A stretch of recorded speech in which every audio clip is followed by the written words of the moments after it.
Is it okay to be attracted to someone else in a committed, non-monogamous relationship? You can't like anyone else. You can't even look at another person when you get in a relationship. You know why? Because that's cheating. You're a cheater. You're a cheater.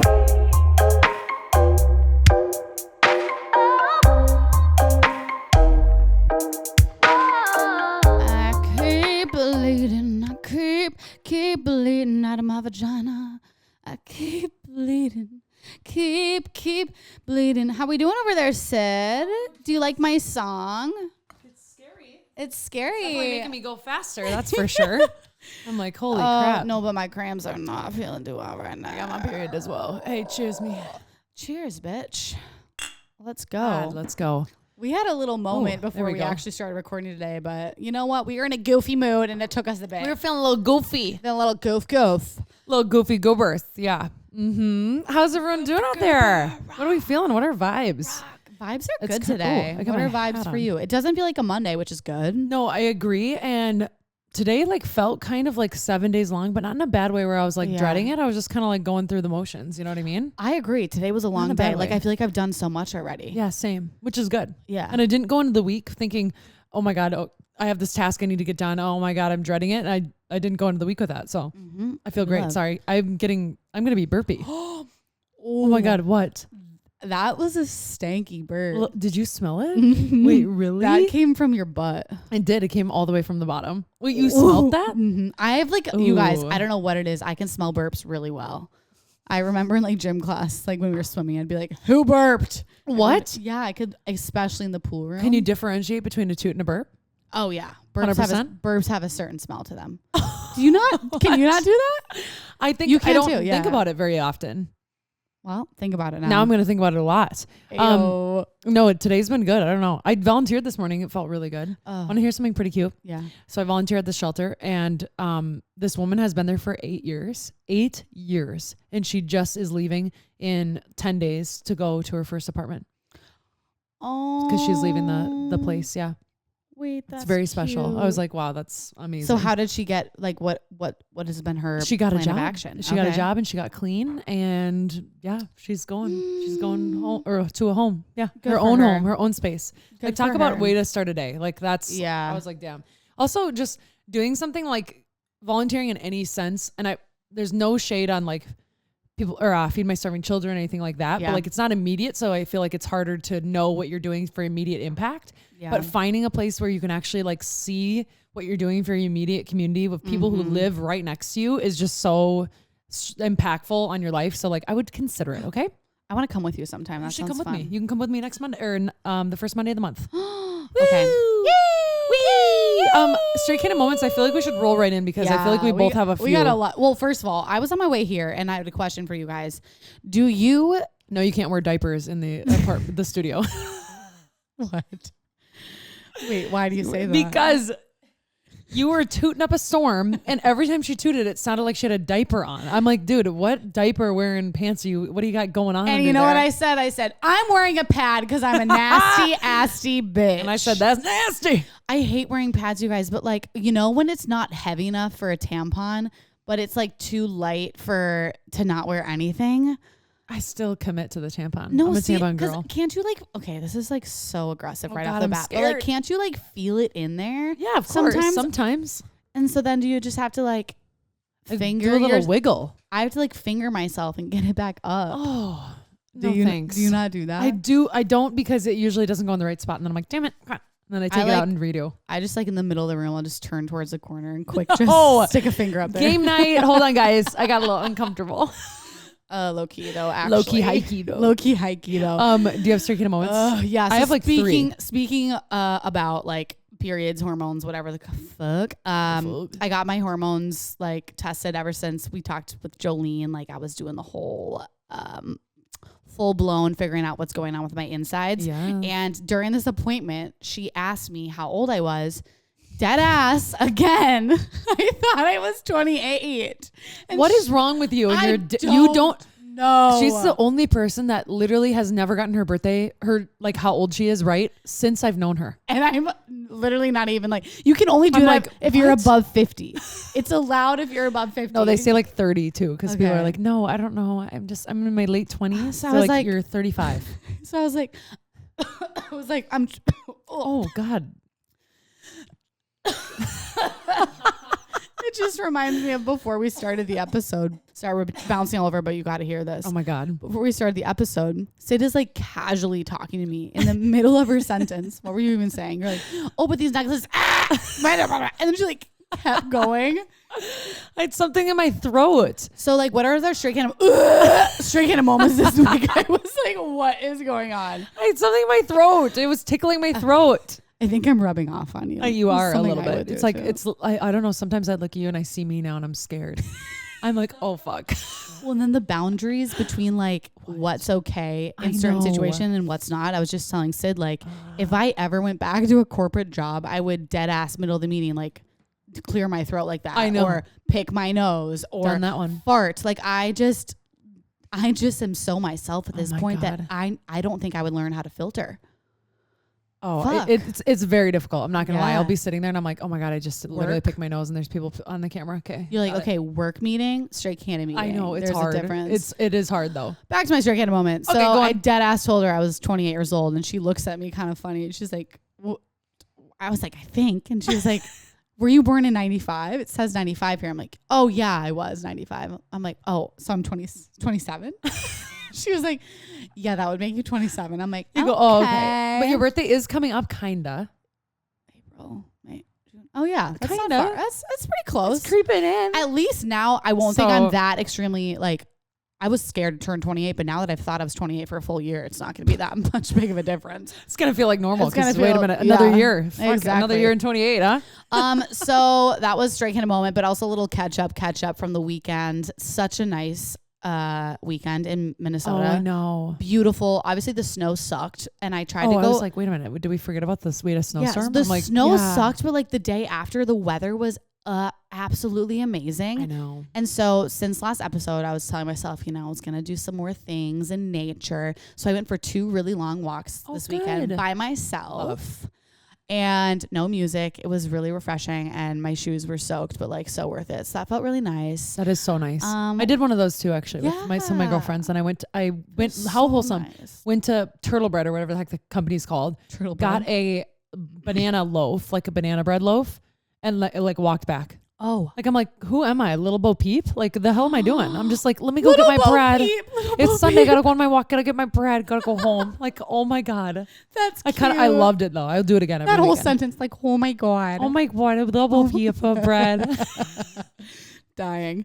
Okay. I think that was kind of literally my wrap up. Besides one more thing I kind of want to share that we'll kind of transition into the topic we're talking about today. Okay. So, me and Pat have started implementing this little rule that I saw on TikTok by previously guests Xander and Vanessa.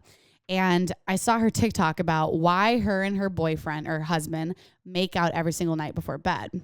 And I was like, interesting. Like, let me listen to this. So she says, obviously, when you first meet, this is directly from her TikTok. So when you first meet and start dating, obviously you like can't keep your hands off each other. Like Pat and I were definitely, all over. We have sex a lot, like at first, that honeymoon phase.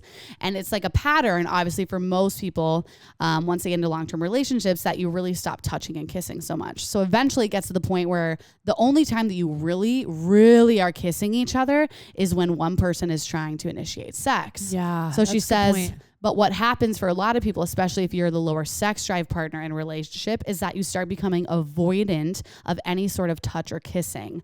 Like if you're not widely in the mood or you don't want to kiss them because you think, it's going to lead to this whole, sex act. It's going to have to lead to more.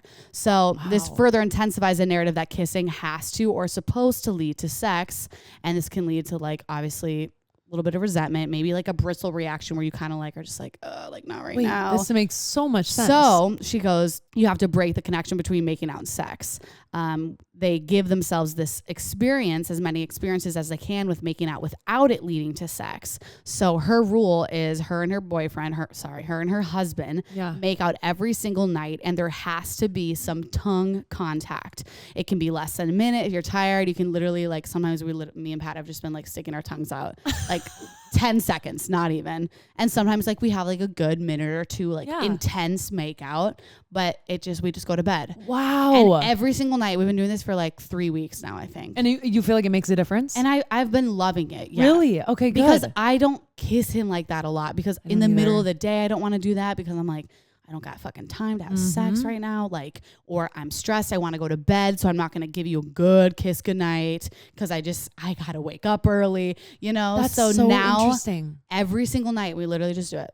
It makes so much sense, because I feel like I live in that too, in that world, in a relationship where it's like, oh yeah, if you're really, really making out, you meet somebody wants to have sex or hook up. Oh my God, and that makes so much sense. And you stop doing that, and you stop kissing like that, because you're like, sad. Yeah. So we used to kiss like that all the time in the beginning for anything, no reason. Oh, so I had to share that with you guys, because I was like, if you're in a relationship and you maybe are the lower sex drive partner and you understand that, like, oh my God, it's life changing. So wait, I love that. Yeah. That's so interesting. Okay. So incorporate it. Syd, what are your straight kind of moments? By the way, I can't drink that. I'm literally hiccuping, burping. Really? Like I'm like over here, like I feel like my dad. Like, who the hell?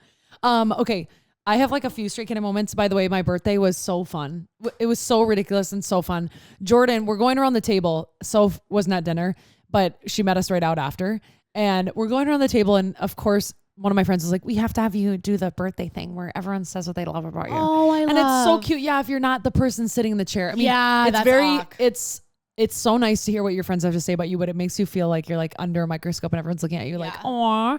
And we get around to Jordan, and he's like, you're sweet. He gets really quiet when he talks in front of a group. He's like, you're sweet and funny and like my girlfriend and my person, and you work out and stuff. And I just ordered us a stretch limo. It's going to be here in 10 minutes. And I'm like, what? And he goes, yeah, I got a stretch limo. I have to go right now. Actually, I have to go get it ready. I'm like, everyone's like, what? Everyone's cheering. And I'm like, what the hell? Amazing. So we did that. Soph didn't get to go on it, but she came and met us in between, which was really fun. I did. But it was ridiculous. Like, it was so fun to have like I had a little bit of tequila in there. I was just shaking my butt. Like, I was just doing the thing, riding around the city. Oh my God. It was so fun walking into Smack Shack and seeing all you guys just like vibing off the dinner, and like just a little dinner buzz. Yeah, you know what I mean? And I literally was laughing internally, because I show up and I'm like, obviously I like want to see Syd. It's her birthday. I bring you with your gift. I know, like, a cute little gift. I really didn't feel like being out late and whatever, but I was like, it's important for me to go. So I got dressed, I got ready, and I'm wearing like, I forget, like cargo pants, sneakers, and a beanie. And Syd, so cute though. And Syd full on ball gown. Jordan's in a tux, and I'm like, oh. No, he's not in a tux. He was in a button-up shirt. I'm like, I'm underdressed. No, you weren't. But I was like, oh my God, you guys look good. Oh my God, I literally you look good though. No, but like it was funny, because I mean, luckily it was Smack Shack, but I was like, wow, these people I wasn't planning on going to Smack Shack, so I was like, oh God, I'm a little overdressed. I literally loved it though. That dress was hot on you. It was fun to dress up though. Your butt looked bomb. Oh, thank you. Okay, I have a random story, and then I have this funny thing, and then I'm done. Okay, I promise I'll be fast. I forgot to tell you guys the reason in Canada. We went when I was in Canada, so like 2 weekends ago or whatever. I thought this was hilarious, and Taylor's like, why didn't you tell us on the podcast? That's so dumb. So I had to switch rooms. Did I tell you this? When I was at the hotel, like you get settled in the hotel, you get your stuff in, you know, we're in Canada. Like I'm not at home. I'm just kind of trying to relax. I'm trying to get like rest in, because I have a full day of presenting and teaching. So I'm like, I go to lay down. It's like 11 PM. I'm like, God damn it. I got to be up at like 5 AM. I lay down, I close my eyes. I'm like, just start calming down. Just start relaxing. Yep. And I literally from 11 PM until 5 in the morning, listen to my neighbor yelling, puking in the toilet, pooping in the toilet, tooting. The toilet would echo. What? Our rooms were so close together. I heard him puke all night long. And I wish I was kidding. I put a pillow over my head. I'm laying there. I'm like trying to cover my ears. It was freaking ridiculous. So then I was like, God, do I just switch rooms in the middle of the night? Because I'm not kidding, So you weren't sleeping? Every 30 seconds, like was a weird noise. Like, ah, like that. Like, excuse me? Like Syd grunting. I know, it was like me earlier, but every 30 seconds. And I thought about like going to knock, and then I'm like, who's on the other side of the door? Are they good? I don't know. So then I went downstairs and I look across the parking lot, because I'm waiting for the woman to come, because I'm like, I'm about to go off right now. Like, I'm pissed. I got no sleep. There's a Dave & Buster's in the parking lot. I'm like, and the lady walks up to the door, and I'm like already pissed off, and I cock my head. I'm like, there's a man in the room next to me that clearly went a little too hard at Dave & Buster's last night. I'm going to have you move my room right now. Like, I am livid. I didn't sleep a lick. He was probably partying at Dave & Buster's all night. Just fucking got Dave fucking Buster's. hammered. I think Dave & Buster's was was a pet store food supply shop. There is like a Bentley's pet stuff store that maybe reminded you of it. Maybe. No? Okay. Good stuff. Never been there. Either way, but long story short, I don't know why, but my friend was standing next to me and she started wheezing laughing too, because I literally said to the woman, I'm like, I don't know if this guy got fucked up at Dave & Buster's or some shit, but I'm pissed. I was so lit. You know what you need? You know what you need? I just got this for my sister's. I keep thinking it was her bachelorette, but it was her bachelorette. It was her 30th birthday. But I was really afraid. Number one, my friend Vanessa, I was staying at her house one night and she goes to bed pretty late. I go to bed really fucking early. Number two, I knew we were going to be like partying for my sister's 30th and I didn't want to have to like always be the last one awake. And I can't fall asleep unless everyone else is asleep a lot of times. It has to be quiet. So I splurged and I bought this because I was like, it's going to come in handy again.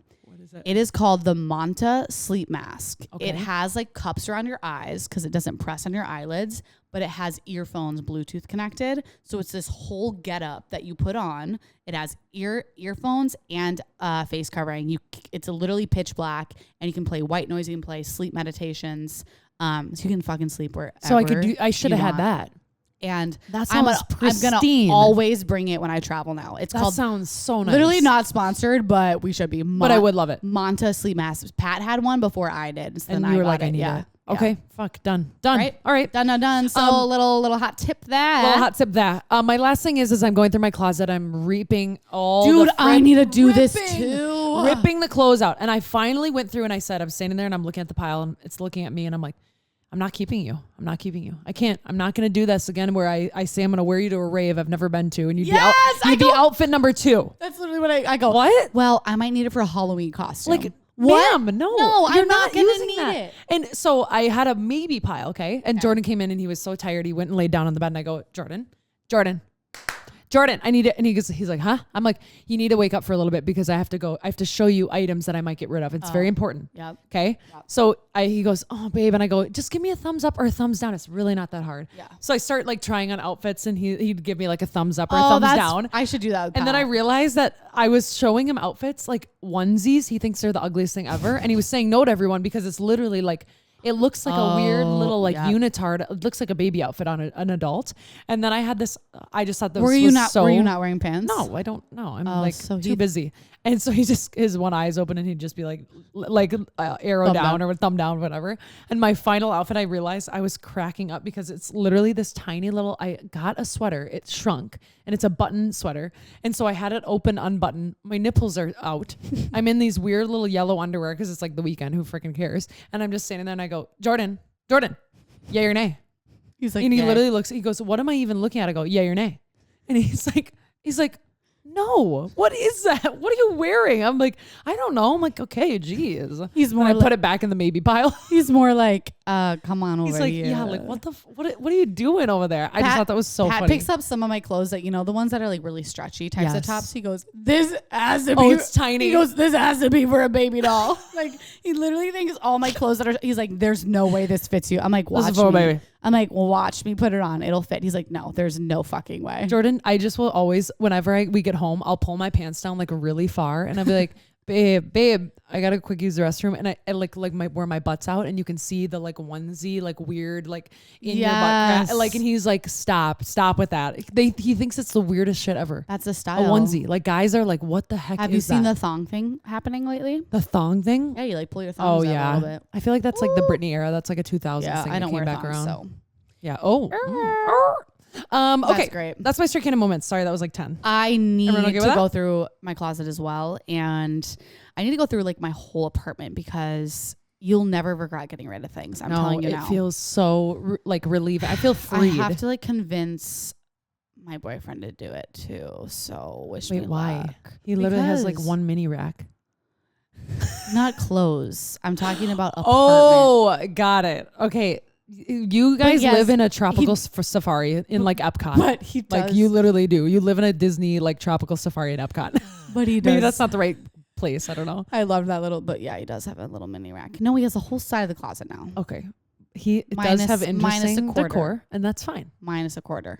would you say that he has interesting decor? Yeah. Okay. All right. There you go. His style is interesting. It's curious. I'm curious. Yeah. Very, very curious. Anywho. Okay, let's get into this fucking topic, bro. We had a shit ton of people writing in about relationships in general. Like, I mean, literally like advice and dating and singleness. It's our DMs. It's our DMs. Like it's our DMs. It's what we get when we do have a little question box and we're like, what should we talk about? And we were like, okay, we need an overarching, like all encompassing singles, relationships, dating Q&A. And so that's what it is. We're doing Q&A, baby. We're doing Q&A. These are obviously our answers. Yeah. We are not professional relationship therapists, I relationship experts in general. These are just our opinions and what we think on the topics. But we and smart as hell. I will say, like, I feel like we're pretty good at dating. And pretty good at finding love. So we've been single, we've been in relationships, we've done it all. So let's get into it. First question. All right, here we go. Is it okay to be attracted to someone else in a committed, non-monogamous relationship? You want me to answer? Sure. You can't like anyone else. You can't even look at another person when you get in a relationship. You know why? Because that's cheating. Okay. You're a fucking cheater. You're a cheater. No, I mean, come on. I think everybody here in this room is attractive. All three of us. Wow. It's like, you're going to see, I was like, wow, what a number when I said that out loud. I see attractive people all the time. Yeah. It doesn't mean I have feelings for them. It doesn't mean I'm going to pursue them because I don't want to, because I'm in a happy relationship. Yep. Simple as that, honestly. Simple as that, right? I don't really have anything more to add. Like, there's a lot of hot people in the world. There always will be a lot of hot people in the world. And that's very natural to be attracted to other humans. And even like imagine like maybe you're like fantasizing. I don't care as long as you don't act on that shit. Don't act on it. Yeah. Do it. That's weird. Yeah. Also, it's like, don't base like a reason to be in a relationship or a reason for someone to like you is because you're the hottest. Like that doesn't mean anything. Hotness also ebbs and flows. It won't stay forever. It's going to change. You're also going to age. So the earlier you can get over being like wanting to be, I should say, the hottest person in the room, the better. You know what I mean? I feel like I had something about that. Oh yeah. Sexual attraction obviously fades and we get old and we get ugly. So just because sex is good doesn't mean it's going to be the love of your life either. So that's so true. That's such a good point. I have another one about that, but okay, next. Okay. This one says, I'm an extrovert dating an introvert and it is hard. How do I balance me wanting him to be energetic and fun, but not also asking him to be someone he's not? How do you balance that mix in a relationship? Like, are we too opposite? Ooh, good question. I would say like right away, how do you feel when it's just you two? Cause that will be like, 70%, 80% of your life. Like if you feel like you mesh really well when it's just you and him and he treats you right and there's nothing else that you're like really, turned off by, or there's nothing else that's a huge issue in the relationship, most of your values are the same, I would say you can work with it. Absolutely. And I think sometimes that's actually a good compliment to have with someone too. Like I dated someone who was also very extroverted and center of attention and it didn't work out well because I'm the same way. So sometimes there's definitely a boundary between opposites attract. I don't necessarily think that's true because I think that will cause a lot of like conflict down the road. But when it comes to introvert extrovert, I think as long as you take it slow and don't overwhelm them and find like a happy medium, I think it's doable. What do you think? I agree a lot. I think everything you said, I agree with. The thing is, it's like opposites attract, yes, but like what opposite is it? You know what I mean? Like not every opposite is a positive, right? But this opposite, I would argue that maybe it's if the relationships prior have not worked, where you've been dating someone who's the exact same as you or like a little bit in between, maybe trying somebody that's a little bit different than you. Like clearly they like you for a reason. They probably you probably bring out that different extroverted self in them. They probably mellow you out a little bit, which you probably need, which is very similar, to be honest, to Jordan and myself. Same. You know what I mean? So it's a balance that I prefer. In the beginning, did I wonder if it was going to be like boring and not for me? Yeah, absolutely. Because I'm like, what the heck? This guy isn't the life of the party. Like, why isn't he yelling when we go out? Like, why doesn't he know everybody? That's so annoying. Yeah. What's annoying is what comes with that person. I don't like the extroverted all over the place male, because that means for somebody who was insecure at the time, remember this is like 3 years ago, that means they know all the women there. That means they're the loudest guy there. They're buying shots for everybody. They want to party. They're the one that wants to stay at the bar until after close. And I don't know. I already had that and it didn't work out for me. This reminds, Pat and I's relationship is when he's like socializing, I think he's great at socializing. He is extroverted for sure. But like, one of our kind of conflicts that come up often is I guys, I barely want to go out past 9 p.m. But sometimes I do. And sometimes I want to do like a later thing on a Saturday night. And he will not budge and he will not come with me. That's like a no-no for him. He's like, nope. It's like, I don't even like bother to ask him anymore. My friends are like, you know, some of the drinking friends that I see often, they're like, where's Pat? Where's Pat? They like literally have never met my boyfriend because he will not be out past 8:30. And at first I was like, this is like an absolute no-go. Like, I want you to get drunk with me sometimes. Like, but you know what? At the end of the day, I think, hey, like, I'd rather my boyfriend be in bed 9 p.m. waiting for me to wake him up and suck his penis. Just kidding. But like waiting for me to get home and I'm the one who was out late rather than him. Do you know what I'm saying? Yeah, exactly. So I get it. But yeah, that was a long answer. Second question. Third question. Before defining a relationship or like putting a label on it, do you think there's any topics that need to be discussed beforehand? And I can go first with this one because I kind of had something written down for this one. So number one, what counts as cheating? I think that's so important to talk about. And I realized like me and Pat, some of these questions that I found, I was like, oh shit, I actually haven't had this conversation yet. So what counts as cheating? Like, is cuddling a friend, is dancing, is flirting? Does that count as cheating?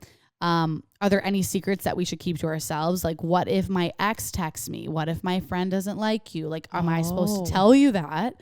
Number three is, does this milestone make you feel more secure or anxious?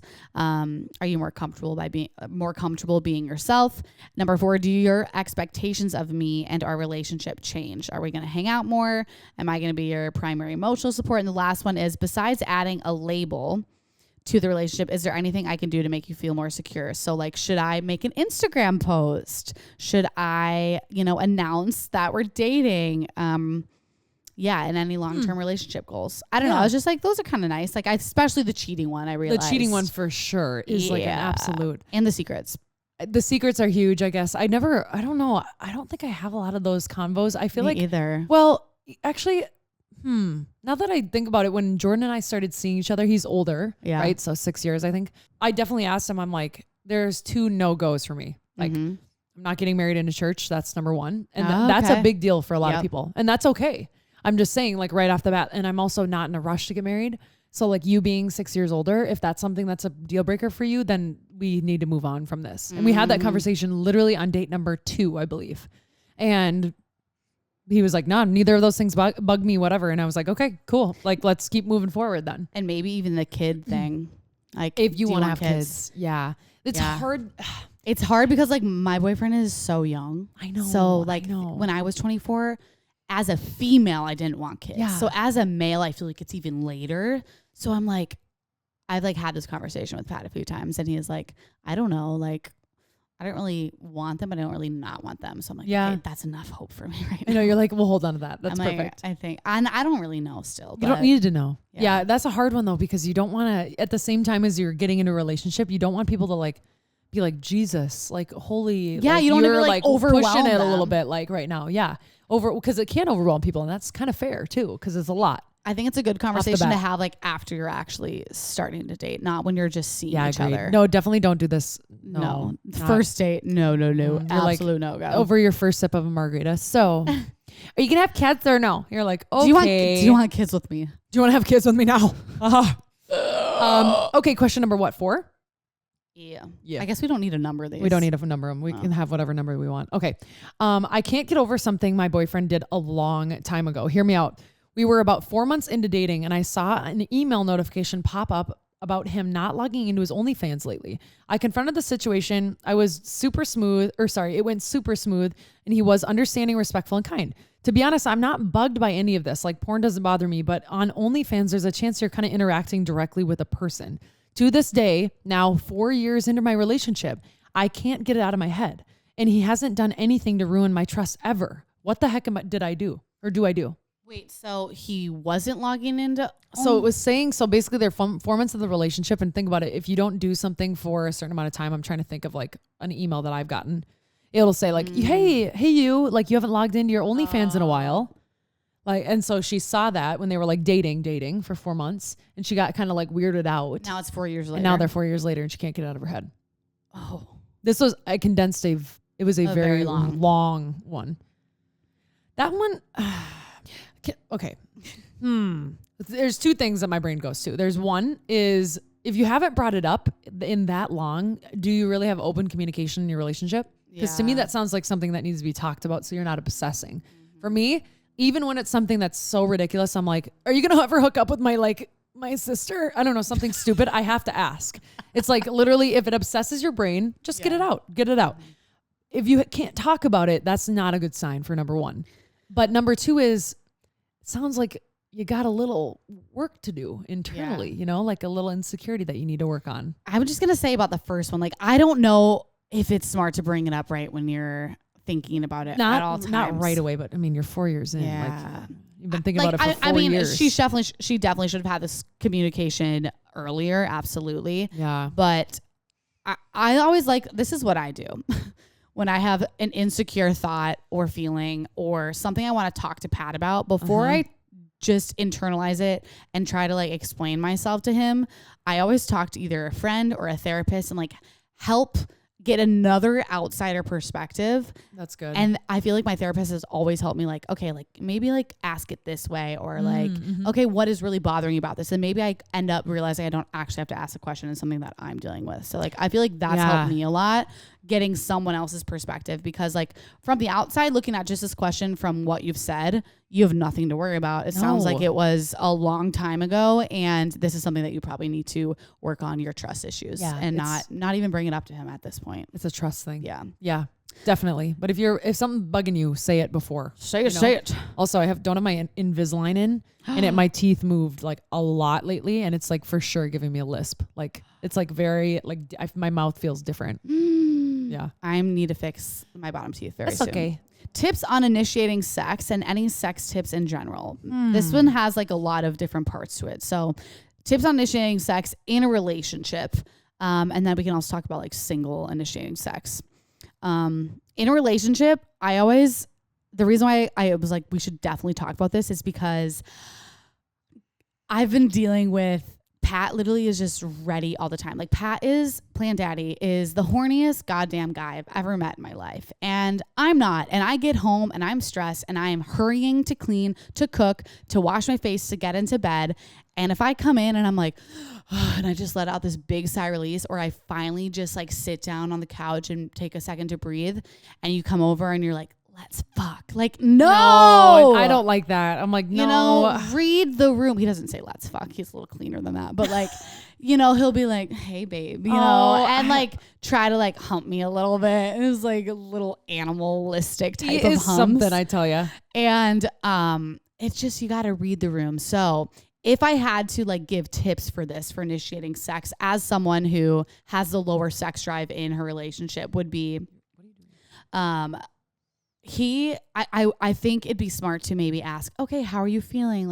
How's your day? You have a normal conversation when I'm on the couch breathing, relaxing, as you're slowly touching me. Yeah. And kind of gauging interest a little bit, because right at that moment, I am not going to feel like it. No. So that's why I just want to talk about reading the room with that situation. With that, you got to give little signs, I think, throughout the day/night. If you're spending a whole day with each other, that's a little different. But 24/7. Well, sign more just that you care. Remember when the blockades. The blockades, right? Rubbing a leg. You just have to initiate slowly, especially for women. So I'm touch a leg, rub a back earlier. You know what I mean? Or tell them later, I'm really horny today. I want to hook up later. Yeah. Don't make it the pressure of right now, right this second. Yeah. Right now we're going to hook up right here. It's ease into it a little bit if somebody seems like they're a little bit overwhelmed. Do you feel during the week it's hard to have sex because you're going, you're no, yes. You do this, you go to bed. I just cannot find the time during the week to feel relaxed enough to even get in the mood. So that's what my struggle's been. It's on the weekends, I've noticed I'm oh, I have time to be bored for a little bit. And I'm oh, I want to get freaky. I actually have time to be in my body and feel how I'm feeling. But during the week, I'm just go. I don't really have time to just lay down and think about being horny. Well, you just have too many stresses of the week. I feel so then. Is that bad though? No. Why is that bad? Why do we put pressures on it? There's no reason. I think that we have been reminded that there's no number that's right. Yeah, I know. You know what I mean? Of having sex. There's no days that are right to have sex. Like if a Tuesday, Wednesday for you is not in the cards, because for me it's not. Yeah. It's not in the cards, so I don't even have to stress about it. Like, but is that also a sign that I'm not taking enough time to like just chill for a second, you know? So I don't have the option on those days, so I know. It's like too bad. Like I for know, me, same. to be honest, you know, like other days, yeah. Do I lean into like calming down and not doing anything? For sure. Yeah. And then maybe those days, maybe like a Thursday or Friday. I also get horny in the middle of the day, not at night. Yeah, same. Do you same? Yeah, I'm not at like. Night, no, I'm like in the middle of the day is my prime. Yeah, or like, during a leg workout, I'm doing like hamstring curls. Well, right when I finish my set, I'm like, I want to have sex right now. Yes. I don't ever think about it at the gym. I feel like there's so much going on sometimes when I go to the gym. No, there's a lot going on, but I just get too many people though. I'm like, I don't know. I think it's like the internal stimulation. It's not power. It's not like quite the orgasm. Okay, that was in a relationship. Do you have any tips for in a relationship as well before we go to single initiating? Just don't put pressure on it before you go into the situation. Like, don't think like I have to do it now because we haven't done it in a while. Like there, you just put pressure on it again. Yeah. Like you have to remove the pressure and use your words. Like I was not using my words, and no one can read your mind. So if you want something, ask for it. And the worst thing they can do is say, no, not right now, tomorrow. Yeah. You know what I mean? I don't know, but it feels bad. Trust me. I've had people say it, but you have to just accept it for what it is. But do you just ask, like, if you're in a relationship, like, can we have sex now? I feel like no, not like that. Like initiate, like, you know, start making out, or like maybe if they're in the shower, like go bug them. Okay. You know, or, you know, and then worst thing they're like, not right now, like use your later actions tonight. Yeah. maybe. Use the words. Okay. Or actions. I mean, yeah. Yeah, I love that. Yeah. Okay. So, I was like, what? Oh yeah. Do you have a listener? So I have one more regarding this question. I have a listener. Wow. How do I have so many videos from once I was in the elevator? That's crazy. I literally you're like, it's me. I literally have 20 videos from like, I took this screenshot this morning. So what? She says, okay, I'm desperate and need some straight candid advice. On the podcast, you sometimes talk about your vibrators. I'm in a healthy and committed relationship, and we've talked about using a vibrator during sex. But my partner does not want to use vibrators because they are scared we are always going to need to use them, and he won't be able to make me orgasm on my own anymore. Oh. I had this same experience in previous healthy relationships too. I get where they're coming from because, let's be honest, I'm sure vibrators will change everything. I feel like their thoughts are valid, but I also really want to try one with my current boyfriend. What are your thoughts on this? Are their points valid, or do I need to keep pushing the vibrator combo? Thank you, and please keep me anonymous if mentioned on the pod. Love what you do, by the way. I started listening last year and have binge every episode. Keep it up, Minnesota babes. Oh, that was nice. Right? I have a few thoughts on this for sure. Always keep pushing for what you want in a relationship. Like if that's what you want and you want to use a vibrator, keep pushing for that. Don't just let up because somebody else doesn't want to use it, but you have to meet them in the middle, right? Maybe it's like trying it once and then we decide, like, let's do it together and then see how we both feel, right? Like that's what I initially think. For me, there is no reason you can't use a vibrator in the bedroom. Doesn't mean that I'm like, I need to be careful with my words. I'm like, doesn't mean that it'll always be needed. Probably not, but maybe use it for a different thing. Like for instance, use it to start the stimulation, like use it to like start the sexy time and don't orgasm with it. So that maybe if that's like the piece that's most important to him, then that's what he can like do to you. Does that make sense? The one time I have had an orgasm from a guy eating me out, which is not often, let me tell you. It's not usually literally for anyone. Is I used my vibrator for like 4 minutes and then I was like, okay, go. And hurry. It was like you literally have to go now. 10 seconds. Yeah. And so that's a good example of that. So I use it as a tool for sure. And I just Googled There's nothing wrong with that. Healthline, such a valuable source, says it's a complete myth that you can desensitize your vagina or clitoris from using a vibrator. So you don't need to worry about it. Yeah. I would say it is hard when the other person is not as sexually open to like new things, even though this feels like, what? It's just a vibrator, right? To you. To them, it makes them feel probably a little bit like, what's it called? Like embarrassed of like, what if I can't do something for this person that a little vibrating tool can do? So just like be sensitive to that, but just kind of be like, yeah, but that's just not how it works. And really kind of stand your ground. I urge you to stand your ground. And ask them this. Okay, babe, so when we have sex, out of 10, how many times do you finish? They say 9 times out of 10. I would say 11 out of 10. Yeah. It's like not unfair for men. I'm like, what the hell? And you say, okay, so for example, when we have sex, I probably orgasm 1 time out of 10. Mm-hmm. Don't you want me to be more like 10 out of 10? Because one, I would enjoy it more. You would enjoy it more because I'm enjoying it more. And I would probably want to do it more because I'm enjoying it more. Not because I don't enjoy it with you, but because I want to finish just like you. Yep. Like literally just, it's that simple. Like it just makes sense. Piece it together for them, right? Like make it make sense because it does. And it even does. another one that I used was like, no, I forget the percentage. Now I'm going to butcher the percentage, but it was on one of our podcasts of like how the percentage of women who finish just from having sex. It's like literally like 12%. Yeah. It's like, it's not going to happen. Like it's really probably not going to happen. So this is going to make it way more fun. Like you're saying, you know what I mean? Yes. And you can still, I just thought of another little tip. You can still like, you've heard of like vibrating, like a ring.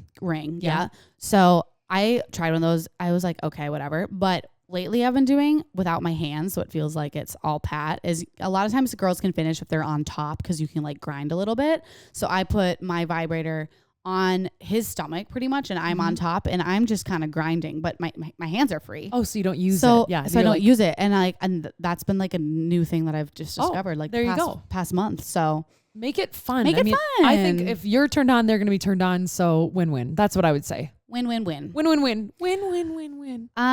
Is there another part of that? Yeah, just singles. Like when is the right time to have your first sexual encounter with someone you're dating? And how to overcome awkwardness with a new partner.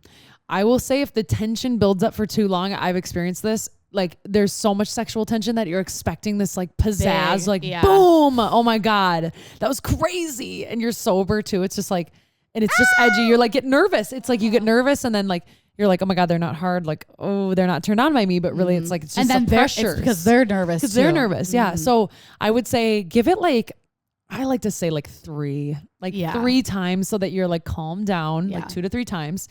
But I would say once it feels right, if the first night you hook up with somebody because it feels right, because you have so much chemistry, first night it is. Do it. If it's not for until 2 months in because you're looking for something different that you haven't done before and you're both on the same page, that's on you. There's no right time. I'm not going to tell you when to do it, you know? Yeah, I totally agree with that. Yeah. What about the second one? How to overcome awkwardness with a new partner? You gotta talk. I was gonna say talk about it. Talk about it. It's kind of funny that it was awkward. Yeah. Like it's like, oh, this was a little weird. Like when you're like kind of humping and your like boobs make that like farty like noise or something. The squeak. Yeah. I do. By the way, my back farts in class now and I hate it on a mat in yoga. It's like, burp, burp. Yeah. I'm like, I know and it sounds like a toot. And this guy happened to the guy next to me and his buddy was in there. He goes, bro. And he goes, that was not a toot, you guys. And they started, I thought it was hilarious. They were like talking to each other. And so you know what? You laugh about it. It's funny. And that's the same shit you do if you have awkward sex, you laugh about it. And when is honestly, sex supposed to be serious? Yeah. Honestly, if you ever have like a weird or awkward first encounter too, you know, when you're like chilling after, you could be like, you know what, like that was fun, but like you could be like, but I think we can do better. Like we'll go next time. Like make light of it. It's really not that serious. Like they felt the same way probably too, and they're also like shit. Like she probably doesn't like me, or he probably doesn't like me. So just know like you just got to talk about it and make light of it. If you're more experienced, don't make the other person feel like they're the smaller person. Like if that makes sense. Like have you ever been where they're like, oh, like you did this. Like, I don't really like that. It's like, okay, say it with a little more care. Like be like, I know you, let's say, touched my nuts or something like that. And I'm not really like a nut guy. Like, don't touch my nuts. Like, and they're like, okay, sorry. I was like, you get what I'm saying? I was like, you're not. Oh, no. Like, I'm trying my best to make it like, Syd, I didn't know you had nuts. Not Jordan and I. So like I'm trying to use like other situations. So I'm not always like, Jordan does this. And he's like, come on, what the hell? Why'd you out me?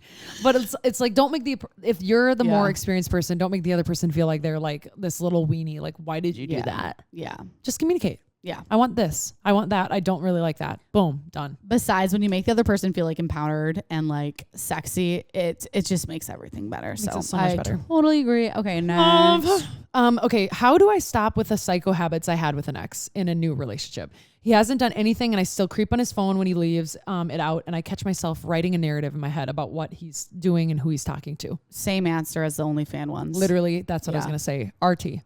Just no, you know, just no. Just got to grow up on the inside. You got to like have some self-empowerment, like talk to yourself nicely.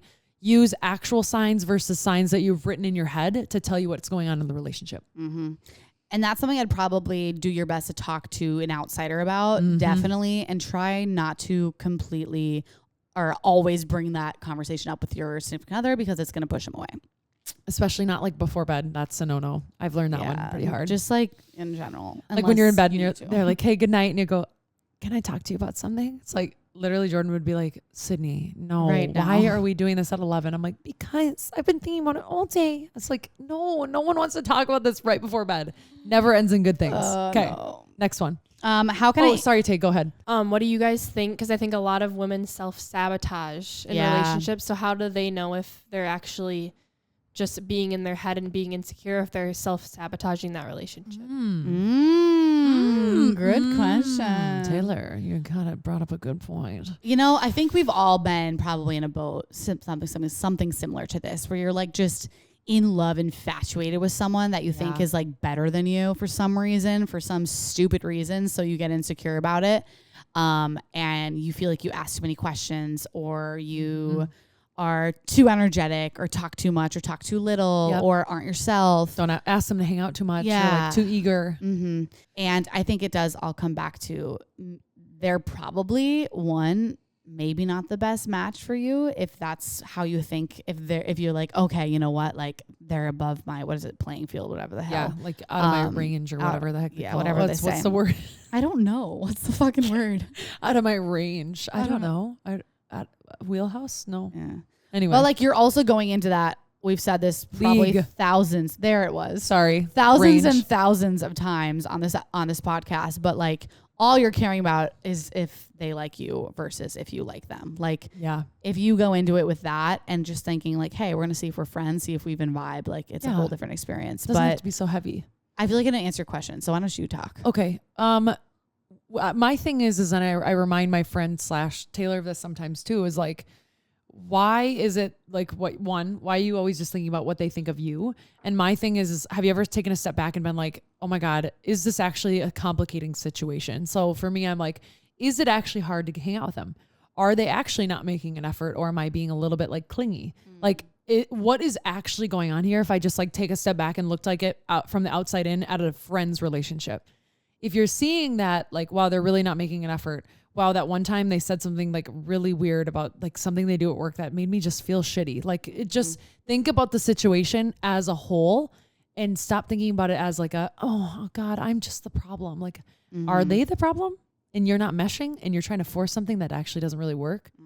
That very much could be the case. I feel like whenever I had this situation, I don't know if this is good or bad, but I would always make sure I was dating more than one person too, to make sure I wasn't like, to make sure it wasn't, okay, all my eggs are in this one basket because I'm obsessed. Yeah. Like I definitely tried to like play the field a little bit. Oh my God. So I wasn't so obsessed with one person. Yeah. I would say and one flag though that I will always like say to people is like, if they acted really, really obsessive right off the bat and then it weaned off, that is a flag in itself right there. Like, why were you so obsessed with me in the beginning when you didn't even know me? And then all of a sudden you're like, you don't really care. Like that is a flag. And that's all I need to say about that. Like watch for those little things. You know what I mean? And it's never realistic. I know there's like a way and like ways you can actually stop self-sabotage. Like this goes for so many different things, but like guys with ED, erectile dysfunction, like that's a form of self-sabotage. Oh my God, like, okay, I'm going to have sex with this really cute girl that I'm really into and they can't get hard. Or the pressure, or like, okay, sounds smart, I'm about to go on a podcast. Oh fuck, I'm going to be really dumb today. Like self-sabotage. So you kind of have to make sure you're feeling confident. I think confidence goes into a lot of self-sabotage behavior. So if you can be confident about the situation and confident about being with that person, like you will 100% kind of stop that cycle. Yeah, I agree. That's a good way to put it. Love. Okay. Did I read that one? Yeah. Yeah, that was you. Okay. Oh, that was me, I mean. There's this guy I'm seeing on and off. He got my number, texts me first, but when it comes to following through on plans, it seems to never happen. He texts me almost every day about casual things. We will plan to meet up at the bars late at night, yet he always disappears and in quotations, loses his phone or his battery dies often. I'm just confused because he initiates all the combos and has asked me to hang out numerous times. I hate to say it, but he's for sure dating more than one person. But that's also not a bad thing. Mm-hmm. But it sounds like you're a lesser priority and he knows that you're going to be there. And I hate to even say that, but like it sounds like he's like, oh, she'll still be there though. Yeah. Like I am prioritizing this other person over here who's like new, shiny, and exciting. You know what I mean? And that's just not okay. Like sounds like a fuckboy. It's okay that he's dating multiple people, but you don't want to be the second hand, third hand sitting on the bench. Like, no. So just wean off. I would distance myself for sure. Yeah. Do not give effort where effort is not being given, period. You'll meet someone who gives you effort. For sure. I mean, I feel like I've been in this tough. I've been in the situations where I just wanted to date around and like guys wanted to date around, and you kind of know the difference. You feel the difference and you can tell the difference. Like when you met Jordan, it was immediately like, okay, Totally we're both not really seeing each other right away. And me and Pat, like after our couple dates, it was like I stopped seeing everyone else. And it was nobody else. I just knew he was too. And there was no doubt in my mind that like we were dating other people. Timing though, it's like, it's everything, because even I've been with like exes and we both wanted to make it work so bad, but timing was always off. Like they were being great when I was like kind of fucking around and vice versa. Like, and it's just timing. Like it's timing shitty, but it's true. And you can't always hate the person for being in a different spot than you, right? So just like kind of be like, dang, this isn't a me problem. It's not a you problem either. I'm just going to move on, because they really didn't do anything. Yeah. And not to say this They're person, just, you know, not to say this person and you maybe won't work out in the future. Yeah, true. But like as of now, he wants to fuck around. So. Yeah, and that's fine. Just let him. Don't be waiting for somebody that you don't deserve to have that bullshit going on. Love it. I have one more. What do you got? Well, I had 3, but I might make you decide which one you want me to do. Should I go first? This one's easy. I'm going to read this, number 10. I am friends with my ex and it bugs my partner. What do I do? Right? It's like, oh, shit. Well, okay. How friendly are you? Immediately I was like, I'm friends with the opposite sex and it bugs my partner. I was going to be like, okay, there's some nuances to this. Like, has there been a history, blah, blah, blah. But because it's an ex, like, yeah, I would be... Oh, fuck. I know. Here's the thing is I've heard from gay friends, straight friends, the same dilemma, and it makes everybody feel the same. It doesn't feel good. No. Because it feels a little too close for comfort. We've all been burned some way, somehow. And it's almost like this like little accidental situation could be sitting right there in the corner of your eye and you're always like, oh shit. Here's what I think. Is something happening or are you guys just friends? You know what I mean? Here's what I think. If it's friends with your ex, like we hang out one-on-one and we get coffee and lunch dates and go for runs and I go over to their house. Absolutely fucking not. But if it's your friend group, that happens. True. That happens. True. And I think I'd be okay with that. As long as there's no one-on-one situations, I'd be okay with that. But if there's one-on-one with your ex, I'm gonna be honest. No. I think that's a no. That's a no. That's a no for me, bro. That's weird. No. I have guy friends from college that were they're considered my exes, and we still text and like say like, how are you? Like my friend got a new job. I congratulated him. He moved. I was like, what's going on? Like we're friends because we're in this huge friend group. Yeah. Yeah. And it started because he wished me a happy birthday. It's not like it was like, hey baby, how you doing? Come over, let's get coffee. What kind of accent was that? Let's get a coffee. Let's get a coffee. What was that? Do you think? Let's get a coffee. Coffee. I have no idea, but I don't like the way your nostrils flared when you did it. A coffee. Flare. What was it? A flare. I was doing flare. I don't know what accent it was. I was trying to see if you knew. Oh, from noise and sound.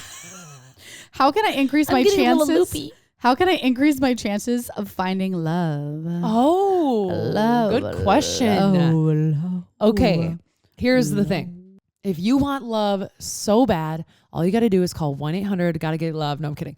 If you want love so bad, you need why did that sound cheesy twice in a row? Because it was. Ew. If you're like wishing for something, there you go. If you want love so bad. If you're wishing for something so hard, it is immediate pressure on something. Mm-hmm. And that makes it 10 times more difficult, if not more than that, to get what you want. Yeah. So I would say like, you don't want love. You want a kind person that enjoys doing the things that you like to do. Partnership. And like, partnership is what you actually really want, I think, is what you're trying to say. So start taking a breath and like opening your eyes for partnership. Feel how right? sweaty my hands are. Oh, god damn. You could slide down the slide with those. I don't know why. Woo. I definitely agree. And I think there's a happy medium. I do. And there's a happy medium between like, once you stop looking, you'll find it, which I think is like yes and no at the same time, because like you do have to put yourself in the right situation. So like number one is stop going for someone who's unavailable. Mm-hmm. Like all the freaking things we've read, those guys are not available right now. They're not open. They're not open to it. So stop going for the ones that aren't available. Go for the ones that are giving effort. Mm-hmm. This goes for male, female, whatever kind of partnership you have. 2 is know yourself. Like, I think if you are able to know what your best qualities are, things that make you uncomfortable, I think that really helps with attracting the right energy for you, and it helps you like figure out your partner. And if you don't know a lot about yourself, like we've been there, like early 20s, I was like, who the fuck am I? Therapy helps. It helps you like put words to feelings. It helps you put words to who you are. It helps you like dissect your history a little bit and figure out like, I don't know. I just feel like knowing yourself and being confident in who you are, necessarily the good things and the bad things about yourself. Oh my God, yeah. Really, really helps you develop better relationships. And that doesn't just go for friends. That goes for like love partners as well. I think having intentional conversations versus just like the quick, hi, how are you at the bar? Like, and I mean something by this. I just mean like everybody wants somebody who's happy, right? You don't want to like a Debbie Downer, but you can't connect with people if you're not speaking the truth, right? Like if someone is like, how are you? How has your job been? Like, or like, how's it been living over here? And you're like, it's okay. Like I'm not loving it, but I'm being real with you right now. And I'm like, I feel like I've been lying to myself and it's not going that well, but I'm trying to get over it. I'm doing new things. And they're like, wow, good for you. It just makes you get on immediately you went from surface level be vulnerable to vulnerability. And boom, all of a sudden you're having a way better conversation with somebody that you've seen out at the bar 25 times and you know nothing about. And maybe the vulnerability is what makes them attractive. Yeah, that's what I'm saying. Or and attracted to you for being vulnerable. And that's the thing. It's like the attraction, like we said before, like the instant sexual attraction, it fades. So just because like sex is good or they're hot, it doesn't mean they're the love of your life. So if you can really push past that, I know it's hard to do. It is like, hard, but it's like that initial attraction. But I think Love is Blind kind of has like a point. Like you watched it. Yeah, I watched a few episodes and it's so good. I would suck at that. I think, like we rely so much on this and that and okay, what your body posture, how your hair looks. Like if we could take that out of the equation, like God, we'd be living so much lighter. Yeah. I will say my only other thing, cause it goes right off of that, is like when you go out, everybody, let's say not everybody, but people idealize like a certain type of person. Like if you're with a group of people, you probably all think a few of the same people are hot, right? Yeah. Have you ever thought about like the guys that are super nice, that are still attractive, that are standing right next to that guy, that are the ones being kind and polite and not in your face or not being like super douchey, like that you're just kind of like brushing off because you're looking at the one shiny like coin standing in front of you. Do you know what I mean? Yeah. Or more than likely the guy that's probably not there. Or not there. Because you're probably not going to meet them because he's probably in bed at 8:30 p.m. I know. And that's where you think of putting yourself in other places where you can meet more people and have more circles. Let me tell you, going to the gym, like the gym I go to, if you're single, go to my gym. That is all I'm telling you. If you're a female, because the male specimen where I work out, holy shit. That's very true. Okay. Sorry, Taylor. Oh, I was just going to ask, for people in their early 20s, how would you say, because everyone I feel like thinks a lot of times you're going to meet someone at the bar, which to be honest, I really hope I don't. I don't think I'm going to find my husband there. So how do I meet someone without going on dating apps? Or I guess the gym is a really good place, but usually I'm in the zone there. So we've talked about this one a little bit before too, of like you said, getting yourself in situations where other people are going to be, where you already have things that you like about. It's the same thing as the friendship episode where we said, how do you make more friends? Yeah. That's the same place you're going to be meeting these guys or girls or whatever you're looking for. Yeah. And if you're in college, like I will say, like, yeah, the bars, the nightlife is like it does play a role. I understand that. Like you might meet friends and like cute guys out, and who knows what can come of that. I know a lot of people that I've met in college, at bars that are married now. So that's definitely an option. It is. But I remember like seeing, if I had a class with a guy that I thought was cute and I would like hear him talk and, I was like, he's intelligent. Like I'm into this. I would literally sit by him. Like, do it. Like, make moves. Do the move. That's how you're going to increase your chance of finding love, is like, are you going to sit in the opposite corner of the guy you really want to get to know? Or are you going to just like sit close to him and ask him a question and like slowly start to get to know him? So if you're in college, the best goddamn place to get to know someone is you see them every week, the same time, same place. Oh my God. That's like perfect. Holy crap. You're in classes together. But beware that the college male is likely a little bit immature. Yeah. Beware that they're probably not going to be your winner. They're probably not ready, maybe. But it's good practice. Yep. You know what I mean? Some are. We shouldn't say that. I know, not all of them. We're not saying all. We're just saying some. Because, yeah.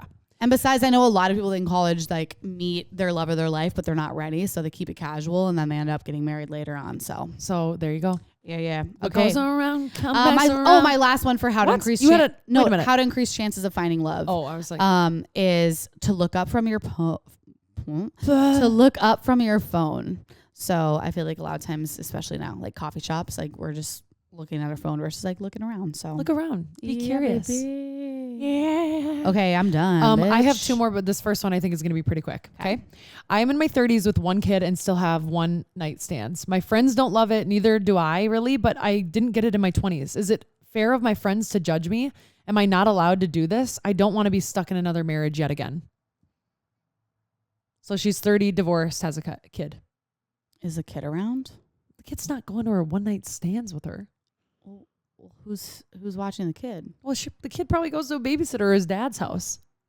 Oh, I was thinking she brought... What the fucking nutsack? No, I don't think her kid's coming with her. Well, it literally sounds like the way that was written is like she had a one night stand and the guy would come home to her house because she has a kid. Well, let's just assume that doesn't happen because I have friends that have kids and they definitely don't have their kid at the house and they're having one night stands. But let's just do it as if the kid is not there because I'm benefiting the doubting right now. Okay. My answer was going to be, you can hoe out all you want, honey. Just because you're 30 doesn't mean you can't live your life. If that's what you needed and you were in a marriage, forget it. Even if you weren't in a marriage, do what you need at that time. As long as it's making you feel okay. Don't avoid things that are making you feel not great. Because one night stands can feel super great or they can feel really shitty. So if you're feeling good, you're just having kind of fun and like doing things that you need to let out of your system, what's wrong? As long as you're safe about it, because you have a kid, and as long as your kid's not there, I would say go for it. And I would more challenge you to like, maybe get like a friends with benefits. Yeah, like that's always fun, and date around. Like absolutely. But like if you're going out and one night stands, it's just the reason why I was like hesitant is because one night stands I associate with like really drunk, really late. And, you know, when you get older, sometimes that's a little bit harder to do, especially when you have kids. So, but we can't give judgment to, even if she's, if she has a kid or not, right? Like we can't give judgment to people. If they want to have the one night stand, they can have the one night stand, Absolutely. As long as they're being smart about it. As long as the kid's not there, I don't care. I'm like, benefit of the doubt. Let's just say it's not. Let's just say that's just the way that was written. That was not quick because I was like, is the kid in the room? He's sleeping there. No. Okay. Last one. I'm a romantic. I see a guy for 2 days and I feel like he might be the one. Then he breaks my heart a month later and all my friends say I was blinded yet again by wanting love, so I didn't see any of the flags. I can't help it. Any advice? Oh, I feel like I know people that are like this. They fall in love so hard, so fast. Oh my God. I'm picturing, I have like 10 friends that I'm like, oh my God, in college, they were just like, they wanted love. They call you every week with a new guy, the new person they're in love with. And I'm like, oh, and I just think in my head, I'm like, it's going to be the same shit, different guy.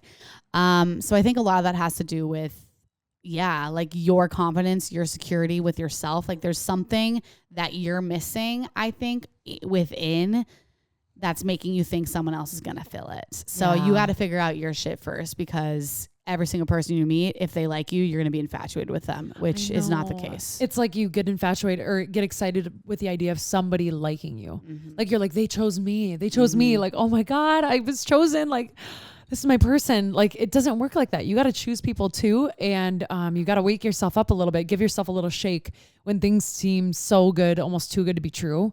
Give yourself a little realism, like bump, and be like, okay, what am I actually like looking for in this relationship? And is it giving me that? Because just because he's friends with his parents and he works out doesn't mean he's a winner. You know what I mean? Yeah. Like that shouldn't be your like, yes, he's my man. The bare minimum. Dude, no. Mm-mm.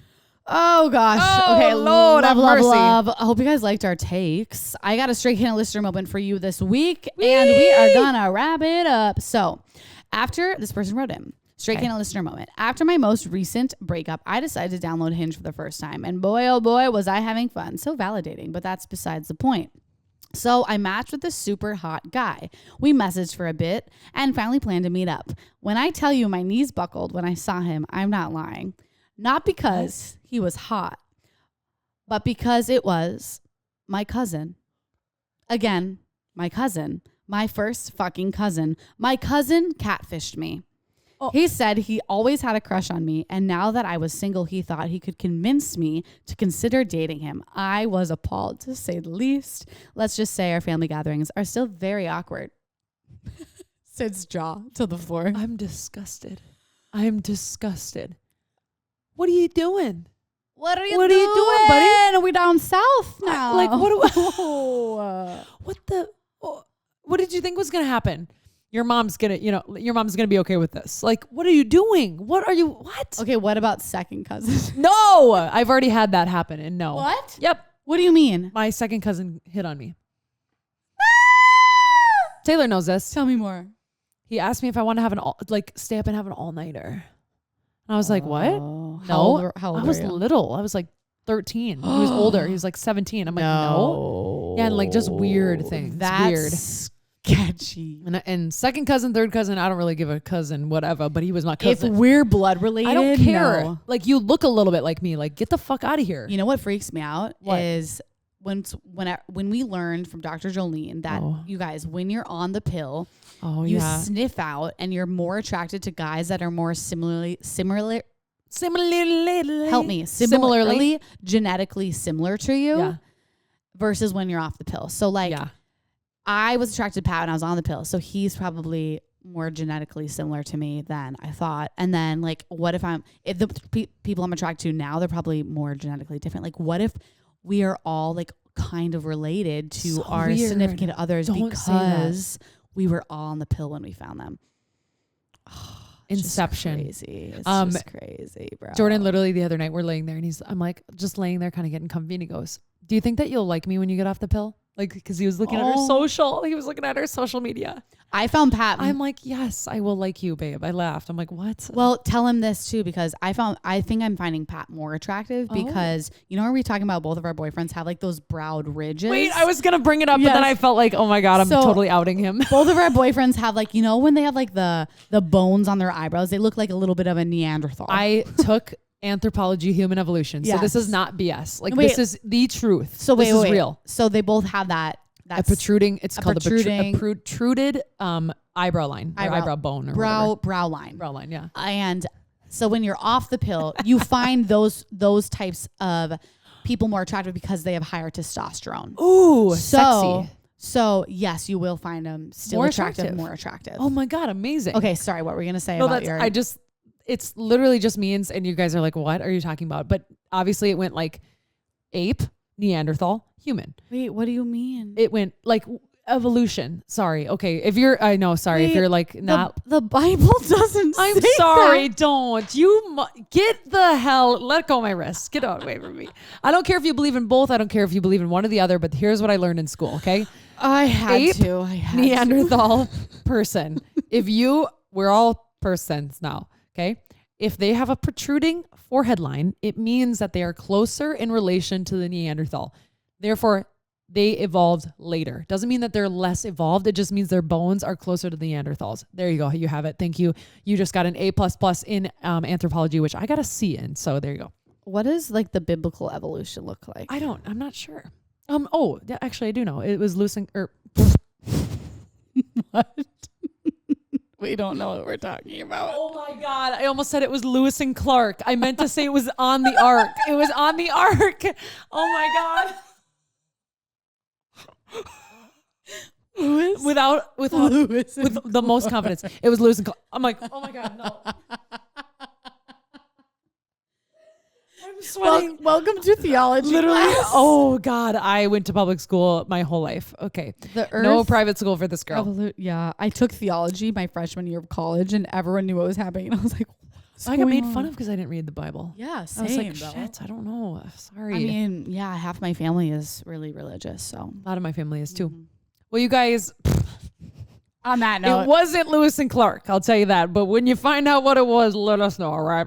It was Mary and Joseph. Okay. Joseph and Mary. Joseph is Jesus's dad.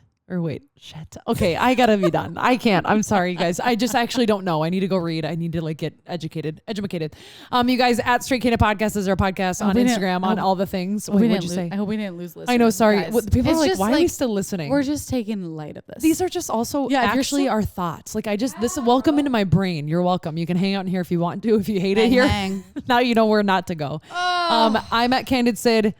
I'm at Candid Soph. Tay. Come on, shoot your handle out. Tay. If you haven't yet, please rate and review, subscribe. All the good, subscribe on YouTube, rate and review on Spotify and Apple Music, Apple Podcasts, not Apple Music, unless we are singers now. Oh. Should we end with a little song? Yep, let's sing it. A one, keep a two, bleeding. Oh, keep bleeding, love. I keep bleeding. I keep my vagina. Hey, no, you're done. Goodbye. You cut me open and die. My feet are so cold. Oh my God, they're ow. sweating and they're wet, but they're cold. Oh, wow. Okay, I may be bleeding through my pants. Not on the chair. No worries. Okay, I literally have to leave. I know, we all gotta leave. Okay, let's be done. Love you guys. Bye-bye.